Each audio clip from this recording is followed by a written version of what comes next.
Саламатсыздар, құрметті оқушылар. Бүгін сіздермен электросыйымдылық туралы сөйлесетін боламыз. Соның ішінде жазық конденсатордың электросыйымдылығы. Жалпы электросыйымдылық деген не нәрсе? Қазақта сөз бар, сыйымдылық деген, не? Сыйымдылық, мысалы үшін бізде мында бір шелек болатын болса, шелек бізде бүйтіп салып қояйын. Шелектің қандай да бір өзінің бір сыйымдылығы болады, ол сұйықты ішіне сыйғызады, немесе ол мысалы үшін 10 литр шелек бар. Және мында кішкентай шелек болсын, оның сыйымдылығы 5 литр. Яғни бұл жерде сұйықтар мен газдарды болатын, сұйықтар мен газдар сақталатын ыдыс болатын болса, яғни электр зарядын сақтайтын ыдыстар болады екен. Мысалы үшін бізде мында бір екі пластина болсын. Екі пластина. Бұл пластиналар шексіз зарядталған есептейік. Мына жақта плюс пластина Q, мына жақта минус Q пластина болсын. Минус Q пластина. Екеуі бірдей зарядталған. Мына жақта минустар, мында плюстан болар. Енді осылардың электр өрістерін салып көрейік. Электр өрістері өздерің білесіңдер. Ол плюс пластинкадан шығады, минус пластинкаға қарап кіреді. Мына электр өрісі мына бағытта. Мен мына қазір линиямен істеп көрейін, сіздерге әдемі болып шығу үшін. Мен өзі немеден әртүрлі бағытта осы немеден шығып жатыр. Негізінде бұдан да көп, мен тек қана мысал ретінде ғана салып жатырмын осылар. Міне бізде қызыл пластинадан шығып жатқан сандар. Және де мына жақта жалғаса береді. Былай болсын.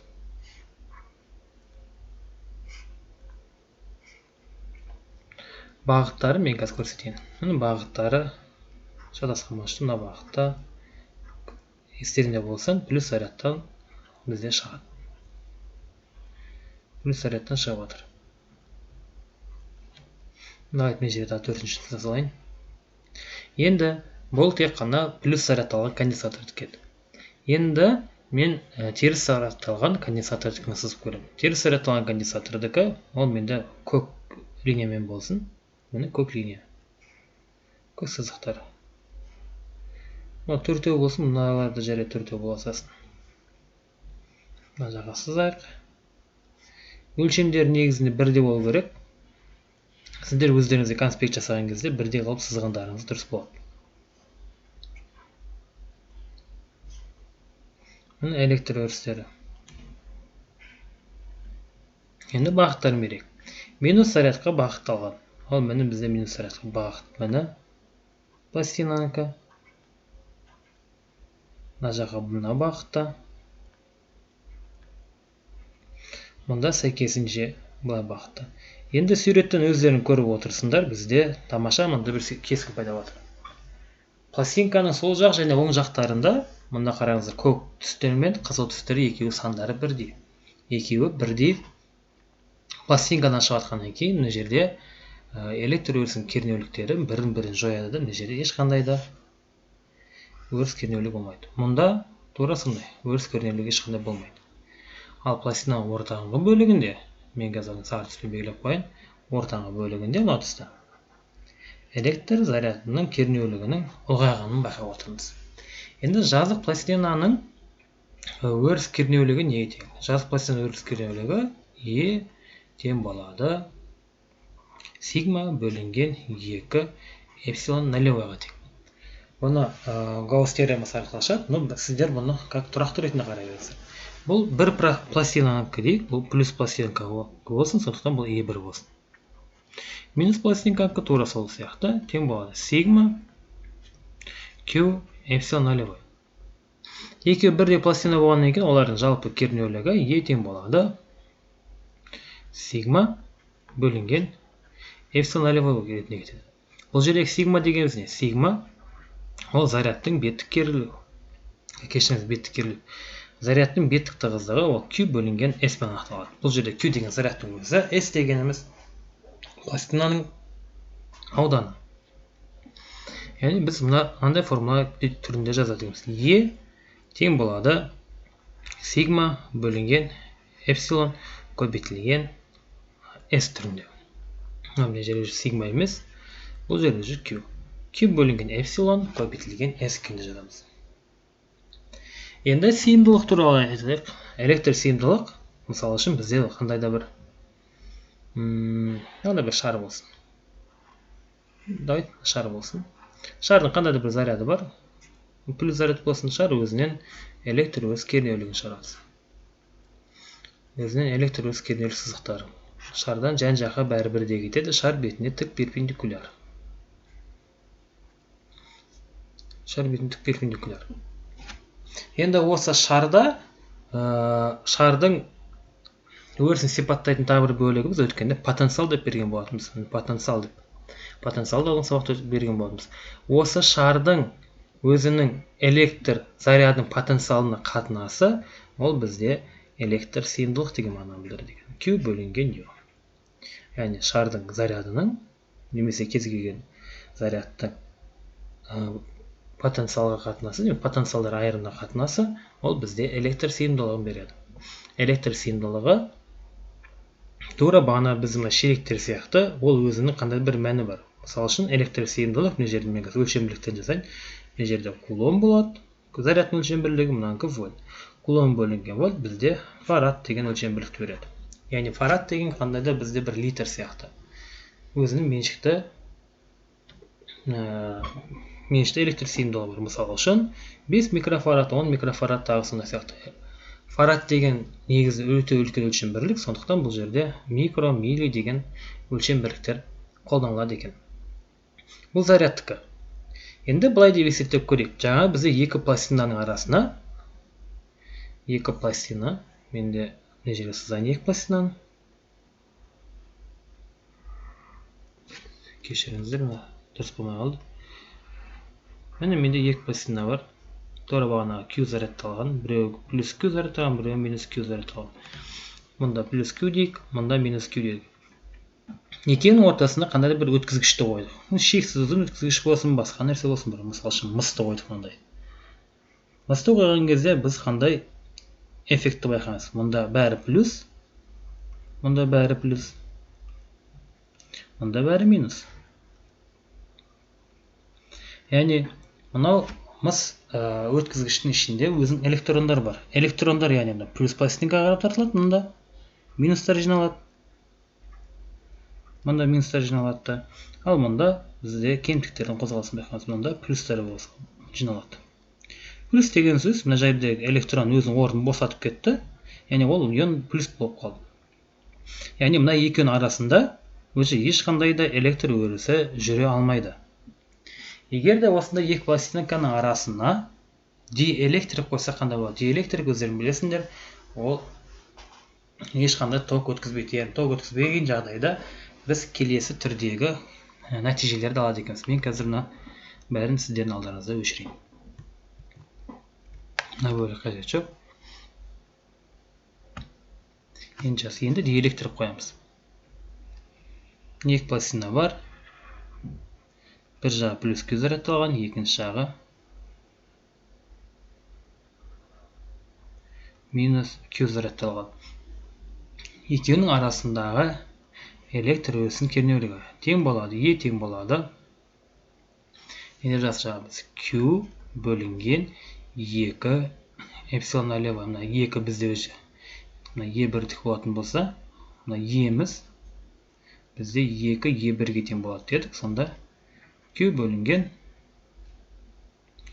2, мына жерде S бар екен ғой. 2 болмайды мына жерге кешіріңіздер. Эпсилон нулевой және де S. Егер де мына екі пластинаның арасына әкеп қандай да бір диэлектрик беретін болса, және диэлектрик өтімділігі оның бір эпсилон болатын болса, онда мына теңдеу мына жерге эпсилон әрпі қосылуымен жалғасады екен. Сонда Q бөлінген эпсилон нулевой S болады. Жаңа біз электр сыйымдылықтың формуласын айттық, тең болады Q бөлінген U дедік. Енді қарап тұрсаңыздар, екі жақта да бір заряд, осы заряд арқылы біз қазір өрнектеп көрейік не пайда болады. Мұнан зарядты өрнектесек,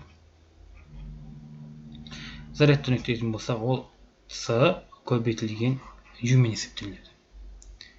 Енді мұнан зарядты өрнектейтін болса, Q тең болады, ол эпсилон көбейтілген кешіріңіз, Е көбейтілген эпсилон, эпсилон нолевой көбейтілген S. Екеуін бір-біріне теңестірейік. С көбейтілген U тең болады. Мына жақта Е эпсилон, эпсилон нолевой көбейтілген S түрінде келеді. Енді мен мұны сыналып қойған. С тең болады эпсилон, эпсилон нолевой көбейтілген S бөлінген мұнда U дейін. Бізде электр өрісі кернеулігі мен кернеудің арасында мынандай бір формула бар еді. U тең болады Е көбейтілген D деп. Бізде қазір U бөлінген Е формуласы шығып тұр. Демек, ол бізде D деген кетең. D бізде екі пластинканың арасындағы арақашықтық. Мұны арақашықтық. D арақашықтығы. Сонда U бөлінген Е бізге D болатын болса, Е бөлінген U ол дегеніміз 1 бөлінген D-ға тең болады. Сонда біз формуламыз келесі түрде келеді екен. С тең болады эпсилон, эпсилон нолевой көбейтілген S бөлінген D. Мынау жазық конденсатордың электр сыйымдылығы. Бұдан біз нені байқаймыз? Егер де мына конденсатордың аудандары үлкейетін болса, S аудан ұлғаятын болса, онда мына S пен мына С конденсатордың электр сыйымдылығы екеуі бір-біріне тура пропорционал екенін көреміз. Демек, бұл жерде С-ның да ұлғаюы көрінеді екен. Енді егер де D ұлғаятын болса, пластинкалар арасындағы арақашықтық ұлғаятын болса, D мен S бір-біріне кері пропорционал, демек S бізде төмен қарап түседі екен. Және тура осы керісінше. Енді осы нәрсені біз қазір анимациямен жасап көрейік. Анимацияда қалай болып көрінеді. Алдыларында сендерде бір анимация тұр. Бұл анимацияда бізде батарея берілген. Осы батарейканы біз плюс зарядтап, мына жерде конденсатордың пластинкаларын зарядтап, жоғары жағында плюс пластинка, төмен жағында минус пластинка болды. Мына екеуінің арасындағы арақашықтық 10 мм, және де әр пластинканы ауданын беріп тұр. Ол 100 мм квадратқа тең болып тұр.